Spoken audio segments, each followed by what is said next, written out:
अस्सलामुअलैकुम। इस वीडियो में हम मंकी पॉक्स की बात करेंगे, ये बांदर बुखार की।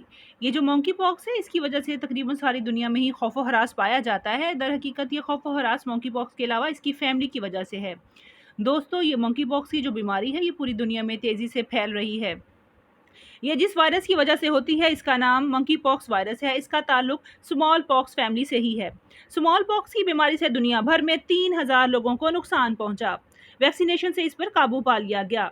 1980 में वैक्सीन की मदद से इस मुसीबत से जान छुड़ा ली गई, जिसको हम इराडिकेशन कहते हैं, यानी बिल्कुल खात्मा कर दिया गया स्मॉल पॉक्स की बीमारी का। लेकिन इसकी फैमिली से ही मंकी पॉक्स का वायरस है। इसकी इलामात क्या हैं? इसकी इलामात ये हैं कि ये एक इंसान से दूसरे इंसान तक जब मुंतकिल होता है तो ये खूब तेज़ी से 2 हफ्तों तक अफज़ाइश पाता है, और फिर जिस्म में शदीद किस्म का बुखार और तोड़-फोड़ और कमर दर्द और टाँगों में दर्द और सर में दर्द, चक्कर आते हैं, थकावट होती है। लिफ नोड्स यानी गिल्टियाँ बनना शुरू हो जाती हैं। लिफ नोड्स बड़े होना शुरू हो जाते हैं, जिसको हम लिफडीनोपैथी कहते हैं।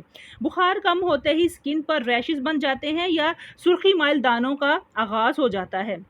मंकी पॉक्स में इन रैशेस भरे दानों का आगाज़ चेहरे से होता है, इसके बाद पूरे जिस्म पर फैल जाता है।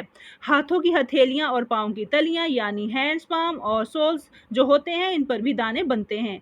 सुर्ख बनेंगे, फिर मज़ीद बड़े हो जाएंगे और फिर इनमें पस पड़ जाती है। फिर ये फूट जाते हैं, फिर इसके बाद ये स्कैब बनाते हैं और फिर उतर जाते हैं। इसमें कुछ अरसा लगता है, तकरीबन 28 दिनों में रिकवरी हो जाती है। तो ये पूरी जो इलामात हैं मंकी पॉक्स की हैं या बांदर बुखार की हैं। अब ये जो बांदर बुखार है या मंकी पॉक्स है, ये एक इंसान से दूसरे इंसान में मुंतकिल होता है सांस के ज़रिए। ज़ख़म रैशेज़ जो होते हैं ना, ज़ख़म, इसके पानी जो फैलता है वो भी पानी अगर दूसरे इंसान को लग जाए तो उस पानी से भी ये फैलता है, और ये सेक्स से भी फैलता है। पीसीआर टेस्ट अगर जब किया जाता है तो उससे ये डायग्नोज़ होता है कि इस बंदे को आया मंकी वायरस है, नहीं है। जब इसकी तशख़ीस हो जाती है तो सपोर्टिव ट्रीटमेंट के ज़रिए से इसका इलाज किया जाता है। जिस तरह कोरोना के मरीज़ों के साथ एहतियात बरती जाती थी, इसी तरह मंकी वायरस के मरीज़ के साथ भी एहतियात बरती जाती है। इसकी कोई ख़ास मेडिसिन नहीं है। बुखार में आप पैनाडोल वगैरह ले सकते हैं, अदरवाइज़ इसकी कोई वैक्सीनेशन नहीं है, कोई मेडिसिन नहीं है, सिर्फ़ एहतियात ही जो है वो इसका इलाज है।